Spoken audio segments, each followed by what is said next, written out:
All right, hey guys, Bob here from Bob's World, doing some more training on the gates. I want to share real quick, you got the flying going, I'll tell you some things I'm learning about this new endeavor of gate racing with the TinyWhoops. You know, if you don't know, I got a race coming up, my first official TinyWhoop race.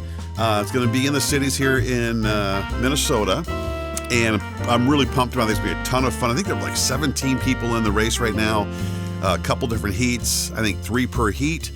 And I think it's going to be a ton of fun. My biggest fear is trying to remember the route. I think that's going to be my problem. I'm going to have to disqualify myself, I think, every race, because I guarantee you I'm going to go through the wrong gate, the wrong direction, something. So it's not so much the flying, it's to remember the damn route. So if you got any tips on how to remember the route, please share it with me.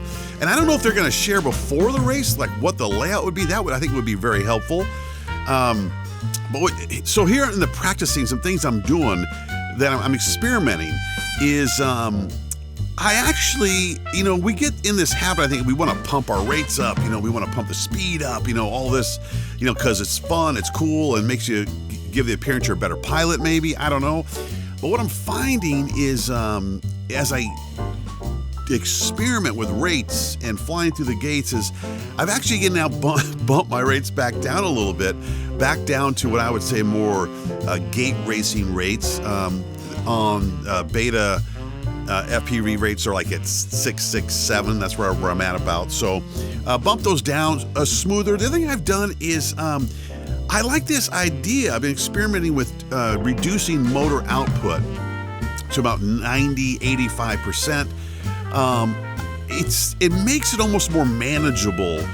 Sometimes I've been overshooting gates with too much speed, and I think people have commented already, slow is fast, fast is slow. I'm trying to do tighter turns in through the gates, smoother, not overshoot the gates, and actually bumping the throttle down, the power down, has really helped. And in this flight, it's the first time I kind of did this through the gates, where I think I had the power throttle down like about 90%, and I actually kind of loved it. I really felt in control. The speed felt good. I wasn't going for super fast, but just kind of tighter cornering, not overshooting the gate, nice and smooth turns. I kind of liked it. So I'm going to keep tweaking with it, but I think this is kind of where I'm going to settle in for this race coming up, which again, I think it's going to be a ton of fun, guys. I cannot wait to do it. And great news, well, a couple of things. One is I ordered some new stuff from TinyWhoop.com. I love getting my stuff from there, guys. They're in Colorado. I'm in Minnesota. I get it quick. I get some candy. I get great stickers. So big shout out to those guys. But I've got some new frames coming. I got a new Eco camera, and I finally got the all-in-one board from HD0, the 5-in-1 board. Cannot wait to I'm gonna do a build, put that on the Eco camera. I have some good motors from another drone I'm gonna put on there. And I think I'm gonna try to get that together before the 8th, do some practicing with it, see if that's the one. But I'll bring that one, hopefully, and the one you're seeing on the video right now, this Eco build. I like the Humminbird V3.1 race spec drone, but man, it's a ripper. And I'm having issues with connectivity on it. So if you get one of those drones, I heard from TinyWhoop.com that these guys said there is some issues sometimes with connecting to your controller. It's hit and miss. It sometimes connects, sometimes doesn't. And so that's a little frustrating. I don't want to take the risk going to the race and not being able to connect.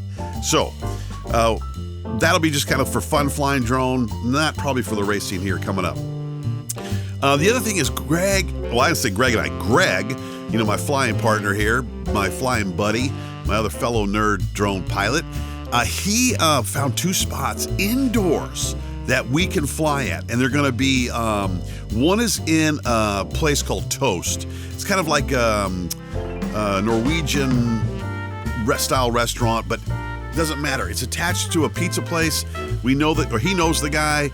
The guy said we can go in there. The Toast place closes early, like in the after, like 2 or something.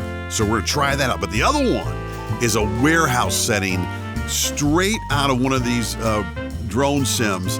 And that one, I haven't seen it yet, but Greg said it's awesome. There's a bunch of shelving, imagine like a warehouse, and that is going to be epic. So stay tuned for that.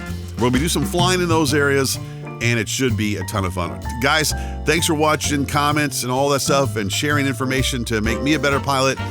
And I hope with cold weather coming up, you can at least fly some whoops or something. And don't forget your time on the sim. You know, sometimes I forget about doing some sim work, and it's good to get back in there sometimes and kind of freshen up on some things. So cheers, peace. Have an awesome weekend.